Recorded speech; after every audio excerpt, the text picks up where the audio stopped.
भक्ति बढ़ गई है। सब लोग नारायण नारायण का जाप करते हैं।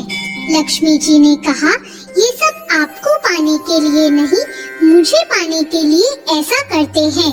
ये सुनकर भगवान विष्णु बोले, अगर लोग तुम्हें पाने के लिए ऐसा करते तो वो नारायण नारायण की जगह लक्ष्मी लक्ष्मी का जाप करते। तो माता लक्ष्मी ने कहा, अगर विश्वास न हो तो क्यों ना हम लोगों की परीक्षा लेते हैं। फिर भगवान विष्णु एक गांव में एक ब्राह्मण का रूप लेकर गए और एक घर का दरवाजा खटखटाया। घर से एक सेठ बाहर आया और बोला, भाई क्या काम है? तो भगवान बोले, तुम्हारे नगर में मैं भगवान की कथा कीर्तन करना चाहता हूँ। फिर सेठ बोला, ठीक है महाराज, जब तक कथा होगी आप मेरे ही घर में रहना। गांव के कुछ लोग इकट्ठे हो गए और सब तैयारी करने लगे। पहले दिन बहुत कम लोग आए। अब स्वयं भगवान ही कथा करने आए थे तो दूसरे और तीसरे दिन लोगों की भीड़ हो गई। भगवान भी ये देखकर बहुत खुश हो गए कि लोगों में कितनी भक्ति बढ़ गई है। लक्ष्मी माता ने सोचा, क्यों न चलकर देखा जाए। लक्ष्मी माता एक बूढ़ी औरत का रूप लेकर उस नगर में पहुंची। वहाँ एक महिला अपने घर का ताला बंद कर रही थी। माता ने उससे कहा, बेटी जरा पानी पिला दे। वो महिला बोली, माता मुझे प्रवचन में जाना है। माता लक्ष्मी ने कहा, बेटी थोड़ा पानी पिला दे, बहुत प्यास लगी है। वो महिला जाकर एक लोटा पानी ले आई।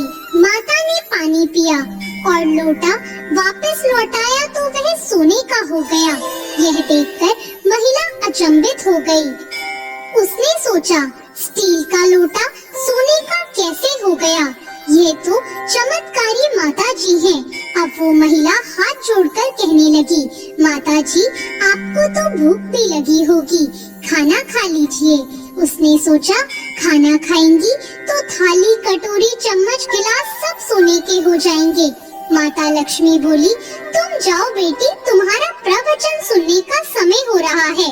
वो महिला फिर प्रवचन में गई, लेकिन वहाँ जाकर आसपास की सभी औरतों को उसने ये बात बता दी।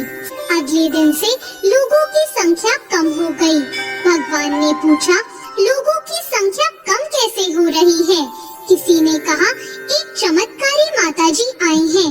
वो जिसके घर दूध पीती है गिलास सोने का हो जाता है, थाली में रोटी सब्जी खाती है तो थाली सोने की हो जाती है।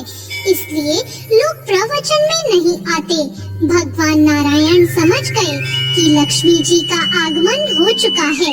ये बात सुनते ही जिन सेठ जी ने कथा का आयोजन किया था वो भी उठ के वहाँ से खिसक गए और माता लक्ष्मी के पास पहुँचकर बोले, मैं तो भगवान की कथा का आयोजन कर रहा था और आपने मेरे ही घर को छोड़ दिया। माता लक्ष्मी बोली, तुम्हारे घर तो मैं सबसे पहले आने वाली थी, लेकिन तुमने अपने घर में जिस कथा कहने वाले को ठहराया है, तुम उसे यहाँ से जाने को कहोगे तभी मैं यहाँ आ सकती हूँ। उन्होंने कहा, बस इतनी सी बात, अभी मैं उनकी व्यवस्था धर्मशाला के कमरे में करवा देता हूँ। जैसे ही भगवान कथा कह के सेठ जी के घर आए तो सेठ जी बोले, अपना बिस्तर बांधो, मैंने आपकी सारी व्यवस्था धर्मशाला में कर दी है। तो वो महाराज बोले, अभी तो 2-3 दिन बचे हैं कथा के, यही रहने दो मुझे। सेठ जी बोले, नहीं नहीं, आप यहाँ से जल्दी जाओ, मुझे और कुछ नहीं सुनना, मुझे यहाँ अपने किसी और मेहमान को ठहराना है। इतने में लक्ष्मी जी आई और सेठ जी से बोला, आप थोड़ा बाहर जाइए, इनसे तो मैं ही बात कर लेती हूँ। माता लक्ष्मी जी भगवान विष्णु से बोली, प्रभु अब तो मान गए ना? भगवान नारायण बोले, हाँ लक्ष्मी, तुम्हारा प्रभाव तो है, लेकिन एक बात तुम्हें मेरी भी माननी पड़ेगी। तुम यहाँ तभी आई जब संत के रूप में मैं यहाँ आया। संत जहाँ कथा करेंगे वहाँ लक्ष्मी का निवास जरूर होगा।